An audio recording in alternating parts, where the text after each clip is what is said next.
suis Antoinette Le Fallère, directrice des musées de Laval. Musée d'art naïf et des arts singuliers, consacré au douanier Rousseau, au naïf et à toutes les formes d'expression autodidacte. À l'occasion de l'exposition du douanier Rousseau à Orsay, c'est une occasion de mettre en lumière à nouveau ce peintre autodidacte qui a marqué son temps quand même, sa génération. Oui, qui a marqué son temps et qui a marqué la ville de Laval puisqu'il est originaire de Laval. Il a habité un peu plus haut au-dessus du château. Il a quitté Laval vers l'âge de 17 ans, mais en 1967, la ville a voulu lui rendre hommage en ouvrant ce premier musée consacré à l'art naïf. Il faisait une peinture totalement inhabituelle, qui était totalement en dehors des règles académiques. Donc forcément, chaque fois qu'il exposait au salon des indépendants, il était forcément critiqué, on riait de ses tableaux, mais il a eu le courage de continuer, il a persisté dans sa forme d'expression, et même s'il est mort dans la misère, la reconnaissance est venue ultérieurement. C'était un personnage. L'appellation naïf qui lui a été donnée est un peu ambiguë. Jusqu'où allait sa naïveté? Est-ce qu'il n'était pas un petit peu manipulateur? On ne le sait pas, on ne le saura jamais. Il n'y a aucune source écrite, mais c'était un personnage original qui croyait en lui, qui croyait en tant qu'artiste.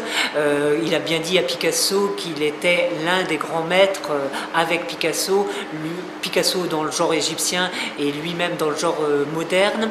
Il faut dire aussi que le douanier Rousseau a eu aussi dans sa vie la chance de croiser des personnages illustres, notamment Alfred Jarry, le père du Burois, comme on le sait, et Lavallois aussi. Oui, tout à fait. Donc Alfred Jarry était plus jeune, mais quand Alfred Jarry est arrivé à Paris, le douanier Rousseau l'a hébergé pendant quelque temps. C'est grâce à Jarry qu'on a cette appellation de douanier Rousseau, puisqu'il l'a appelé comme ça alors que Rousseau n'était pas douanier, il était employé de l'octroi. Et Jarry a mis Rousseau en contact avec Apollinaire, ce qui est donc très, très important dans la reconnaissance de Rousseau. Voilà, donc Rousseau a eu la chance de fréquenter toute la jeune avant-garde, tout ce réseau d'artistes et d'intellectuels très, très, très jeunes, très dynamiques, qui ont envie d'abattre les barrières. Et donc il les croisait lors de ces fameuses soirées qui étaient organisées entre autres au bateau Lavoir. Il a croisé Picasso, Delaunay, Apollinaire, Jarry et bien d'autres. On a 3 œuvres de Rousseau. On a entre autres La Vue du Pont de Grenelle, qui a été le premier tableau acheté en 1984, et le dernier a été acquis en 2012. C'est un petit paysage également d'Île-de-France, un de ces paysages qu'il pouvait voir alors qu'il était à l'octroi aux portes de Paris. Rousseau est très apprécié au Japon. Tous les ans, et nous avons des équipes de tournage qui viennent au musée de Laval consulter le fonds d'archives, filmer les œuvres que nous possédons, parce que tous les ans, en fait, il y a des documentaires qui sont faits sur le Rousseau.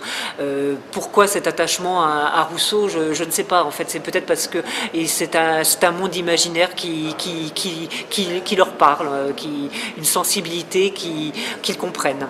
L'art naïf n'est pas un mouvement, n'est pas un courant, ce n'est pas comme l'impressionnisme ou le surréalisme. L'art naïf est une forme d'expression d'autodidactes, souvent d'origine modeste, qui sont à contre-courant de la pratique artistique de leur époque. Mais une œuvre de Rousseau n'est en rien comparable à une œuvre de Séraphine, et une œuvre de Séraphine n'est en rien comparable à une œuvre d'André Beauchamp. Donc c'est en ça que ce n'est pas un courant. Et pourtant, quand on voit une œuvre naïve, On sait que c'est d'art naïf. C'est le fonds Rousseau, acheté par la ville de Laval en 84 auprès donc de la petite fille de Rousseau.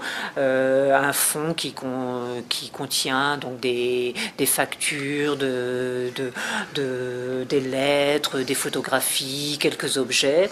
Et donc parmi ces pièces, il y a entre autres la lettre de Rousseau, datée de juillet 1898, adressée à la ville de Laval, et dans laquelle il proposait le tableau La Bohémienne endormie. La ville de Laval, ce qui est tout à fait normal, a refusé l'acquisition. Je dis que c'est tout à fait normal, tout simplement parce que Rousseau était un peintre si peu académique qu'une petite ville de province comme Laval ne pouvait pas s'engager dans un tel projet.